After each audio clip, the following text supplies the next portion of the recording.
You're listening to BBC Radio Leeds. Now, over 50% of people with epilepsy in the UK have avoided public places due to the fear of having a seizure and experiencing stigma and misunderstanding.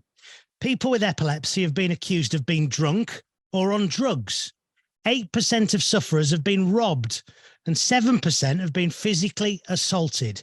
A new campaign is launching to encourage us all to understand what to do if someone has a seizure in public. Let's speak to Rebecca Smith. Rebecca is the Deputy CEO of Epilepsy. Let's speak to Rebecca Smith. Rebecca is the Deputy CEO of Epilepsy Action based in Leeds. Rebecca, good afternoon. Good afternoon. Thanks for having us on. Thank you for coming on. I can only speak personally, but I'm hoping I'm in the vast majority. I would like to know what to do the right thing if I found myself in this situation. Is this what this campaign is all about? 100%. I mean, I think the message we're getting time and again from people who are living with epilepsy is, please, can you raise public awareness? Because it is one of the main issues that's stopping them going out, that's affecting well-being, all of those things. So a campaign like the one that we've launched this week during National Epilepsy Week is really key to making people understand just how they can support people with epilepsy. How do you know if someone is having a seizure? Is there a surefire way to identify that? Seizures can come in lots of different shapes and sizes, but essentially, I suppose the first thing to say is just don't judge. If you see someone who maybe looks a bit like they might be drunk or on drugs or just a bit wobbly or shaky, it could be a seizure, or it could be the beginning of a seizure.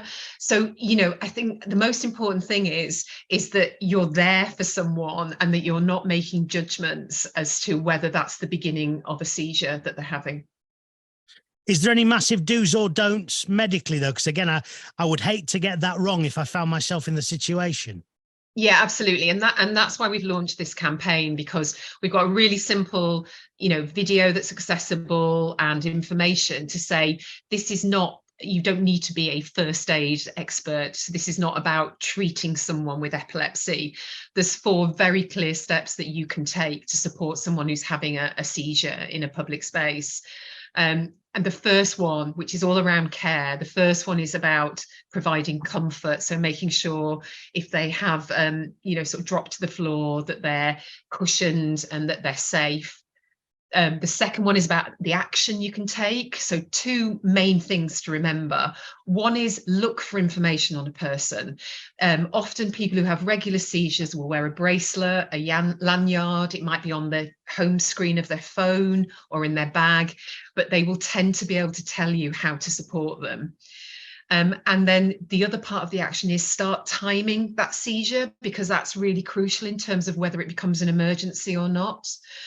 And then just stay with them, reassure them. This isn't about restraining people. This is about just being next to them. And when they're coming out of a seizure and regaining consciousness, you're just talking to them and reassuring them about where they are. And then finally, if it is an emergency, it'll be if the seizure goes over 5 minutes, if they go into a second seizure, or if for any reason you think this might be the first seizure they've had. So they're the 4 steps to remember. And as I say, we can all do those things. This isn't about any sort of treatment that you have to offer. Can I just ask, just to be clear, and I'd rather ask this now and ask a stupid question myself than people misunderstand, but when I was at school, and I'm of a certain vintage, when we were taught about epilepsy, the term always used was an epileptic fit.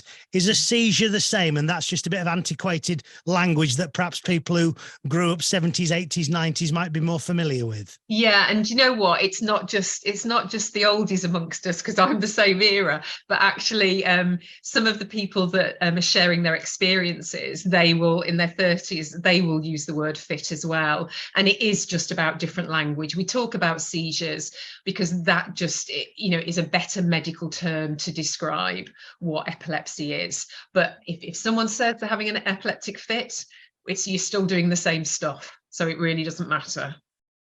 Those little statistics, I say little, I don't mean that as in terms of percentage, but the ones I threw in at the end, 8% of sufferers have been robbed, 7% have been physically assaulted. They're real eyebrow raisers. Yeah, it's horrible, isn't it? I mean, they're the experiences that mean that every time people are talking to us as a charity, they're saying, we need you to raise public awareness. Don't worry, you know, like they should be saying, we need you to help us. We need you to provide us with support. But what they're actually saying is, we need the public to understand more about this because it's having this kind of impact on us. So yeah, we can all do our bit to help those statistics. And it's not something that doesn't affect a lot of, there's a large number of people who are, I was reading through before I was talking to you, nearly 650,000 people there or thereabouts who live with epilepsy. Is that right? Yeah, that's absolutely right. We talk about 1 in 100, which comes out at over 600,000. And this is, you know, epilepsy is something that affects any age, any demographic, any part of the country. This is, you know, this is not distinct to one particular group. So it's everywhere, you know, and, you know, from school to work to public spaces, we all need to understand it so that we can help. Spell out the acronym for us again then, because if people just take one thing away from our chat, Rebecca, it needs to be the CARE acronym. Yeah, so CARE, go and look on our website for the video, which is really short, and you just need to search for Epilepsy Action and you'll find it. Otherwise, just remember the acronym is comfort, action, reassure, and emergency. Thank you ever so much for being with us, Rebecca Smith, the Deputy CEO of Epilepsy Action. Thank you for being on BBC Radio Leeds. Thank you.